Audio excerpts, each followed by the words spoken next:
Hello and welcome to our first installment in a brand new season of Don't Come Here, Stories of the Treasure Coast. You do not need a reservation to be in this establishment, so stick around. I'm Dano, your host of Don't Come Here, Stories of the Treasure Coast, Fine Dining Edition. I would say that most people at least have an awareness that there are some fine places of indulgence along South Florida's coastline. But certainly along here on the Treasure Coast, we have, for us, several fine dining establishments, but a few stand out as top tier. My name is Daniel. My friends call me Dano. We will together be exploring all facets that make up the Treasure Coast and make this such a phenomenal place to visit and to live. I've been a resident of the Treasure Coast for just shy of 30 years. This is my permanent home. I'm not going anywhere, especially with you guys pointing the way to great restaurants and really facilitating a fine meal. I've been joined by some industry professionals. We've got our food blogger and a legendary restaurateur here with us today. Now, I've eaten at all of the establishments that we'll mention today. There are some specific words that resonate with me from the very quotable Stanley Tucci, of all people. Taste is a reflection on the intersection of food and life. It's true. And those words resonate with me. And not for some ethereal reason, guys, but more so the satisfaction of a great plate of food and where we are in life. And man, there is nothing that takes us out of everything in life than a fantastic plate of food presented in front of you. Food blogger, you're used to seeing some good food.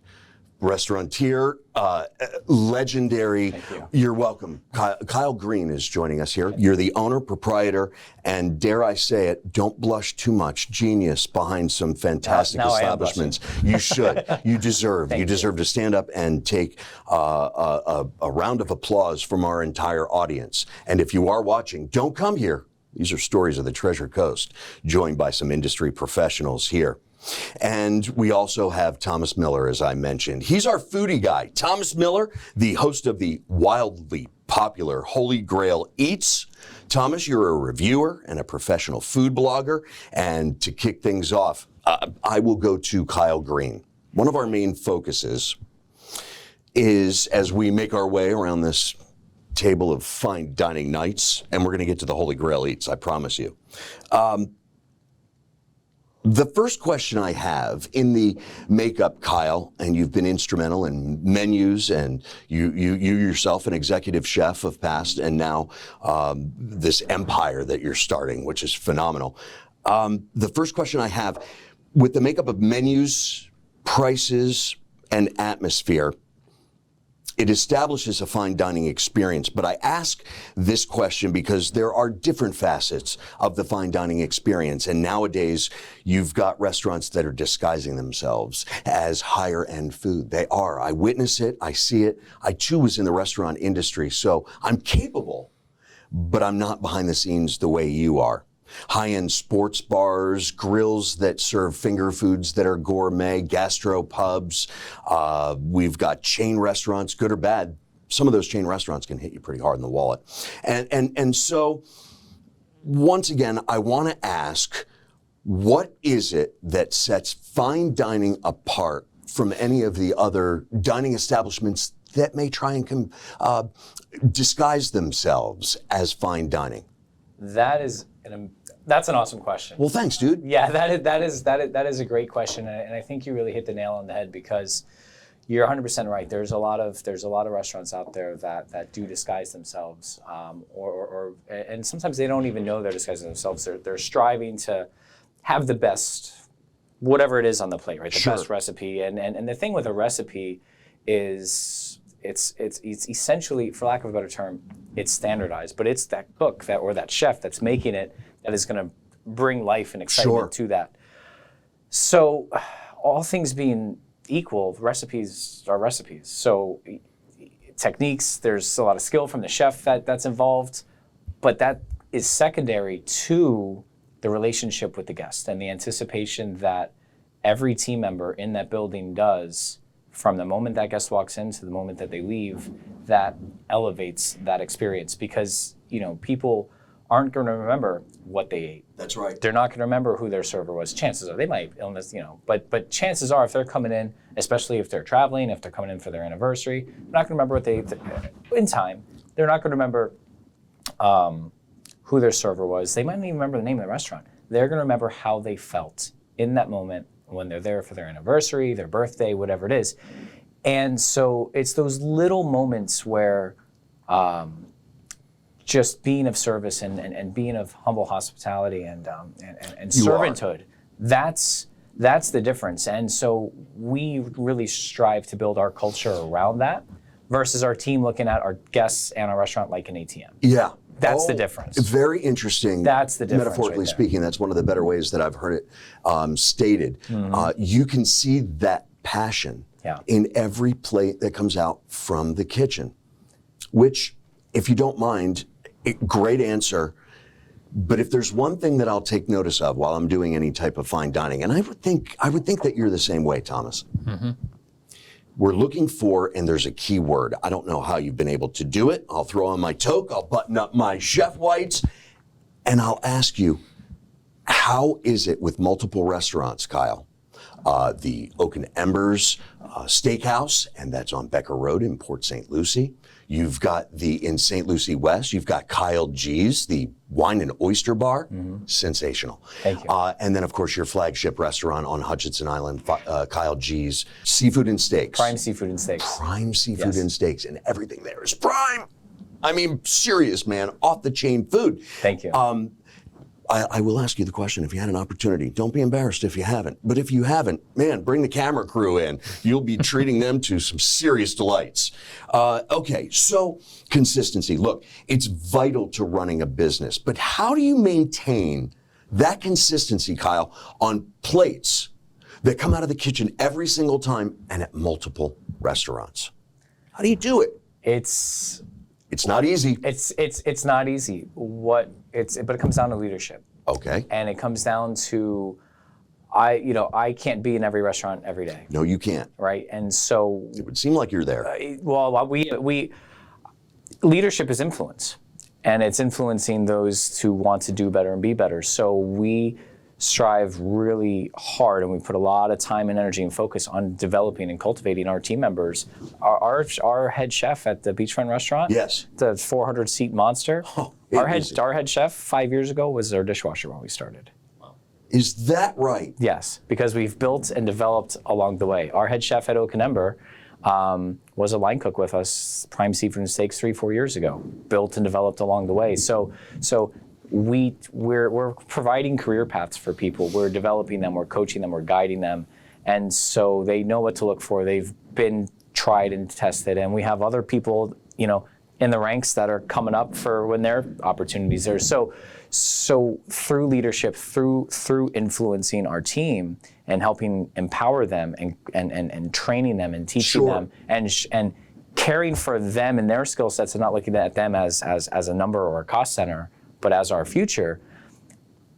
I can teach anybody how to cook a steak, how to open a bottle of wine. I can't teach them how to want to do it. So we look for that character, we look for that desire, and then we backfill it, we cultivate it, and then so those guys are there, and we give them the freedom to operate, and we give them the tools. We say, hey, here's how our flow goes from start your day to end the day and everything in between. Here's how the flow goes. Here's key things that need to be done. Teach them how to do it, give them the tools, and they run with it. Yeah. And then they come to me and say, hey, Kyle, we got an idea on how to run the restaurant. I'm like, great, let's do it. Like, let's process that and run it through. That passion shows in every plate that shows up in front of everybody. It really is. It is a secret sauce of success. And it's the collaborative team effort of all of our team members. We've got 300 team members at this point now, and whether it's our vice president of culinary, who's Percy Tercero, who's been with us from day one and been friends of mine for 20 years. Right. It's his cultivation with these guys. And girls. It's my cultivation with them. It's the line cooks next to him, and it's a team. And the aggregate of all of that talent and power together really presents itself and keeps people coming back. Correct. That is another key, is how do you get them to come back? And we're going to get to you, Thomas. Don't you worry about it, because I've watched the vlog, and you have searched out restaurants similar to any of Kyle's establishments that keep them coming back. And I can see why. And we'll talk about some of the descriptions here. Once again, that's Kyle Greene, the dining potentate. I like that. Was a good one, I know. And he's offering you Oak and Ember Steakhouse off Becker Road in Port St. Lucie, a sensational treat for any deserving palate. The flagship dining eatery, Kyle G's Seafood and Steaks. I'm sorry, Prime Seafood and Steaks. Indeed, I'll stand corrected. On the island, and I can tell you that the oceanside view matches the palate experience. Thank you. You're very welcome. You're very welcome. So, Kyle, the proof of passion for this unique dining experience is available in all of your establishments. I implore any of our viewers or watchers or listeners to head to any one of Kyle's establishments. Today, we were going to be speaking with the owner and proprietor of the Gafford in historic downtown Stuart, Rick Wilson, a phenomenal owner. His son is an incredible executive chef who puts together great menu items. They really are. A tip of the cap to the Gafford, and for an incredible off-the-chain eating experience. So here we are at the Gafford, eating dinner downtown, historic downtown Stuart. My wife says, I can't take you in. I said, what are you talking about, babe? I have a tendency to spill stuff. We went with the smoky, delicious duck wings, and already, I mean, one course into it, and Your pants too.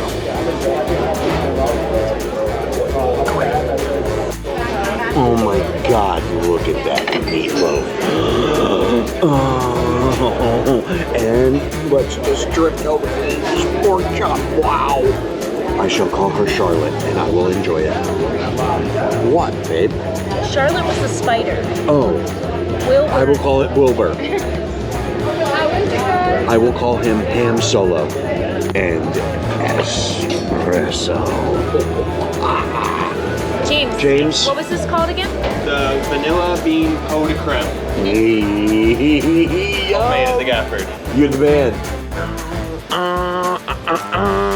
We have made it to one. Okay, how am I doing that? All right, that was the wrong way. Here we go. Oh man, this place rocks.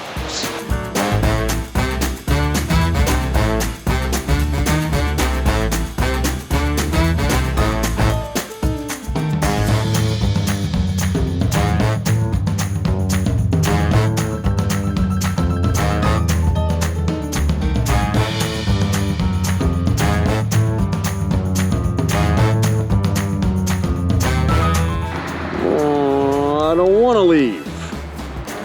You can't make me. You can't make me leave. Now, you want some tips on desirables? Some desirable delectables, I might add. We'll move along here on the Treasure Coast. Now, don't come here. These are stories of the Treasure Coast. As I introduced for these dining tips, our next guest, you want to see his website. Trust me when I tell you. Talk about passion. The old Lancelot here of sorts on our round table of fine dining nights. It is my pleasure to introduce to you our fearless blogger, Thomas Miller. Nice to see you, man. Thanks for having me on the show. Indeed, it is a pleasure. You have enticed the stingiest of appetites, I might add, into eating through your descriptions. One, you're very descriptive. Your choice of establishments, the menu items, you bring that to life in your travelogue as host and producer of the, I will say this, Food Network worthy Thank you. You're very welcome. Show, it's called Holy Grail Eats. How about that for a grand entrance? Brian, we need a red carpet for our guests. We need to roll that right in here for you guys. No, look, we're fine dining. And I know I went diva a little bit there, but that's how I feel when I come into your restaurants. I'm waited on. I'm catered on. Consistency, key. That cultivation from inside, from in-house, and then further watching them evolve into what you present on plates each and every day. You're witnessing it through your show. And once again, joined by dining royalty here. Don't come here. Stories of the Treasure Coast, Fine Dining Edition with Thomas Miller, the Treasure Coast foodie. And we're the foodie guy. Which one do you like better? Either one. Either one, they work. They're Either one. interchangeable. Yes. Depends on what somebody's mood is.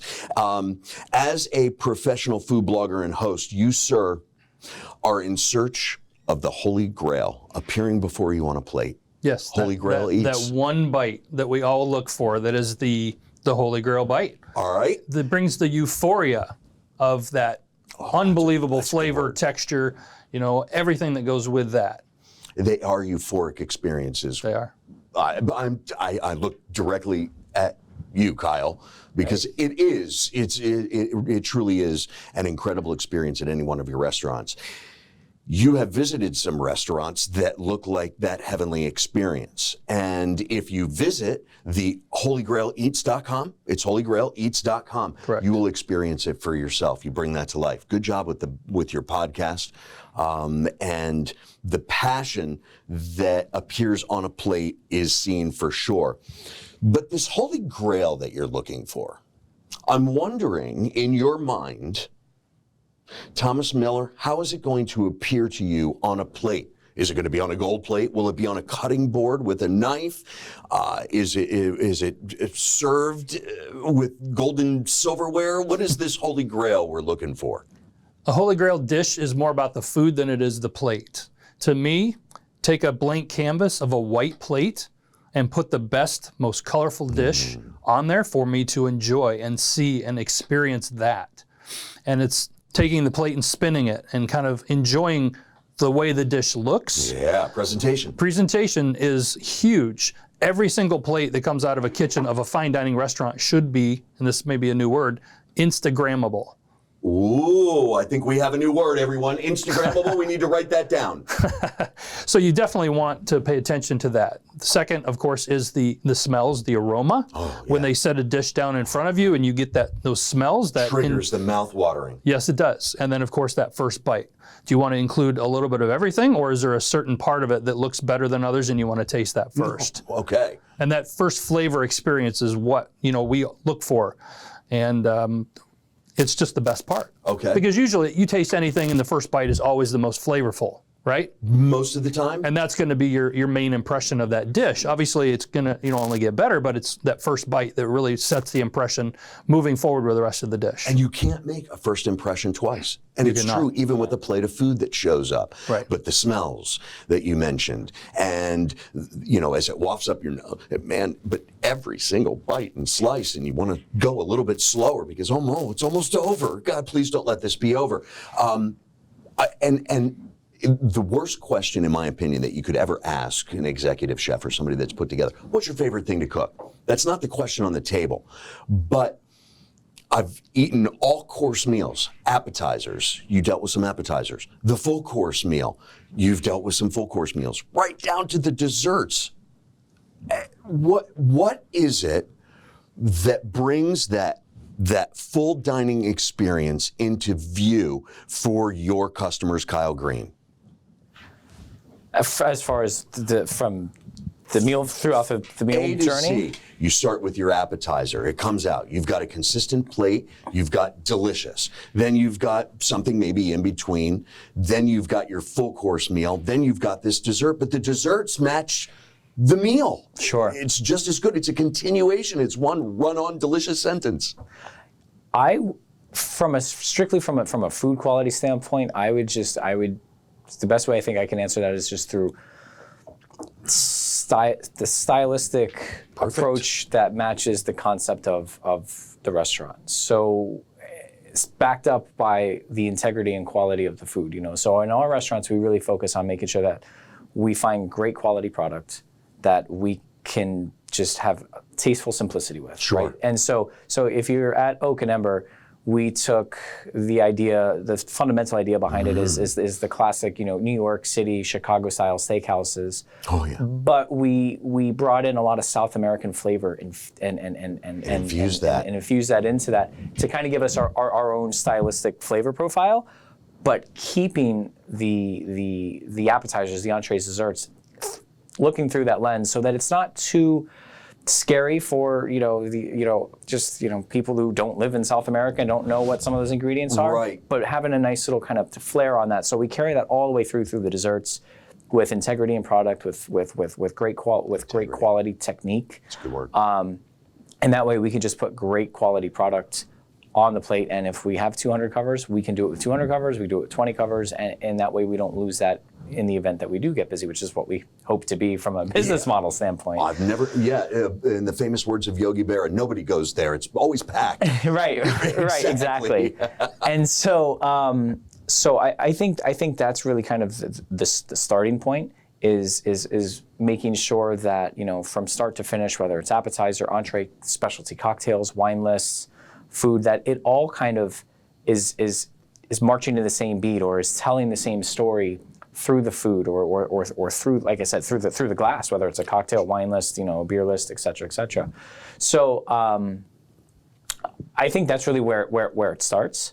And then, like I said, backed up by that consistency and the integrity of the food product. I'm not going to have a nice prime steak and then go get a frozen cheesecake from the Cisco truck and be like, hey, here you go. All right, it has to all be consistent because, to your point, that first bite is key. But also, we've done neuroscience studies in food and in restaurant experience, and not only is the first bite super important, that last bite, whether it's the end of their entrees and they're not having food or they're having dessert, they're going to remember those two the most. That's going to be the most impactful, more so than what's the entree is, right? So again, I'm not going to go get this frozen Cisco cheesecake and put some raspberry sauce on it and be like, here you go. Right. They're going to remember People that. are gonna tell. Yeah, and they're going to say, man, I had this great appetizer, this great entree, and then I had this Cheesecake. subpar cheesecake that was kind of freezer burn and kind of dry. Yeah. And so we just Cooler cake. Right. So nothing against Cisco. I mean, whatever. Oh no, good food. Right. But my point is we can do better in house. Sure. We can do better in house, and I think we owe that to our guests, especially at the price points that our restaurants are at, or any fine dining restaurants at, and that's what you're paying for. In that world, anyone can go defrost a cheesecake or a chocolate cake or a tiramisu cake or whatever, but it's that care and attention to detail. And then the last thing I'll say, is we've through our studies, we've also found that, a lot of times, we train our team members. We say, hey, where does the experience start? Maybe people have waited a week or a month to save up to go out for their birthday anniversary. They had to go get a babysitter. They got a new dress. They got their nails done. They got their hair done. Maybe they went and bought some new shoes.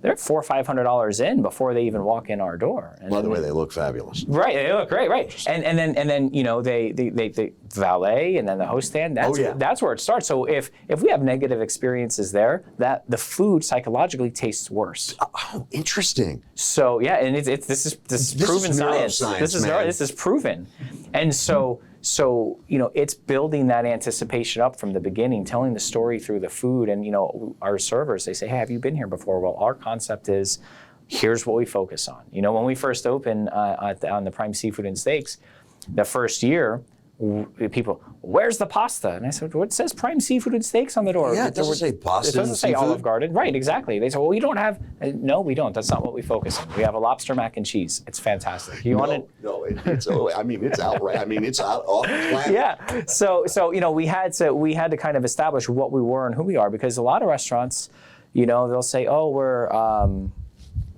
let's restaurant open up. We're a Mexican restaurant, but they've got wasabi, Asian margaritas, and sushi. I came here for sushi. Yeah, and then I'm like, I don't like that's.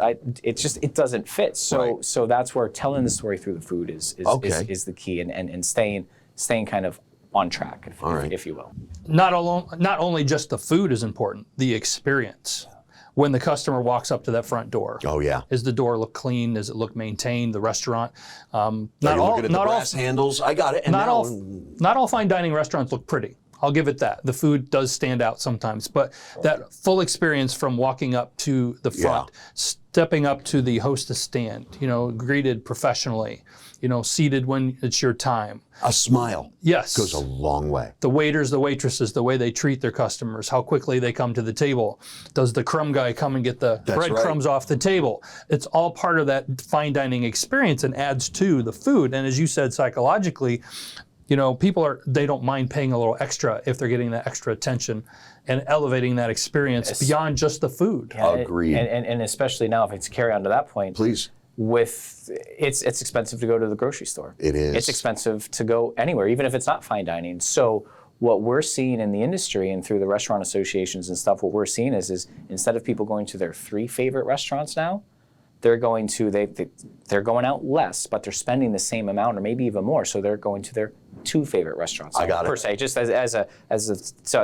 conceptually, and so it's really crucial that when they pay that bill that they know is going to be expensive, they feel good about it. Right, to your point, Yes, and they feel good about it, and that starts from the moment they forget even being in the restaurant. It's, hey honey, where do you want to go out for dinner tonight?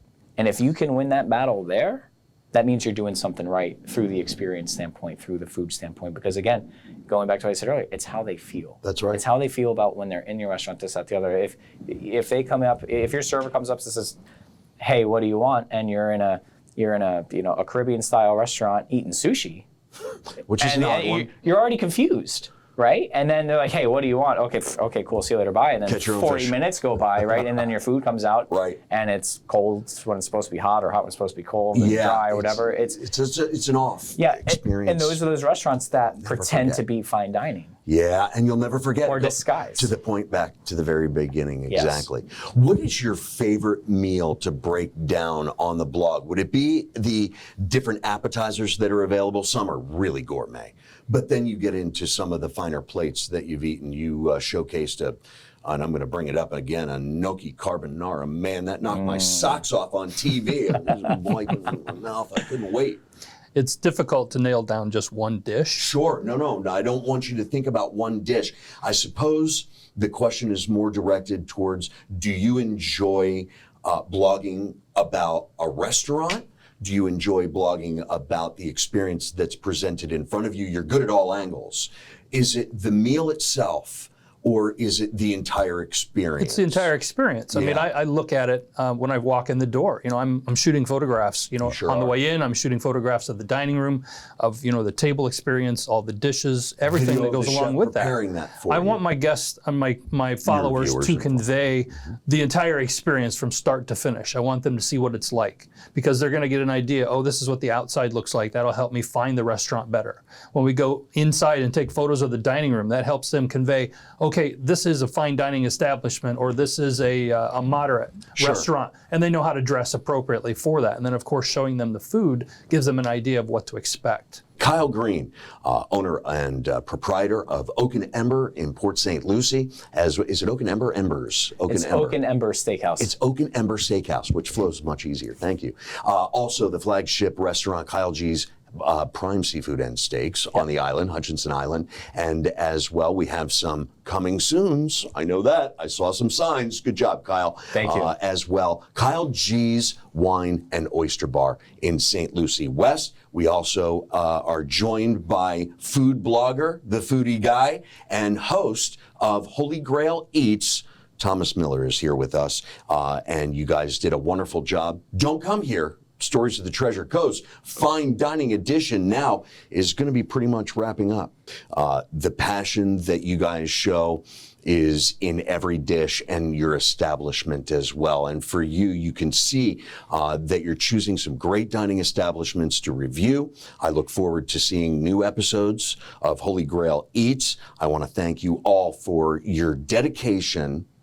And I'll say it, the profound impression that you leave for folks that are looking to visit the Treasure Coast. Don't come here These are stories of the Treasure Coast Fine Dining Edition, and I want to thank you guys, some super giants in the restaurant industry, and from a food blogging standpoint, we couldn't do it without you, sitting down and reviewing and giving people an honest look at what they're going to get. You present that honest plate every time in every restaurant. For Kyle Greene and for Thomas Miller and for Rick Wilson, we'll give them some love and a tip of the cap to the Gafford in historic downtown Stewart. Visit them. It is an off-the-chain eating experience. Thank you for that profound impression that you've left on Treasure Coast Eats. That is our 5-star wrap-up. And for Kyle Greene, for Thomas Miller, I'm your host, Dano. Don't come here. These are stories of the Treasure Coast, our Fine Dining Edition done.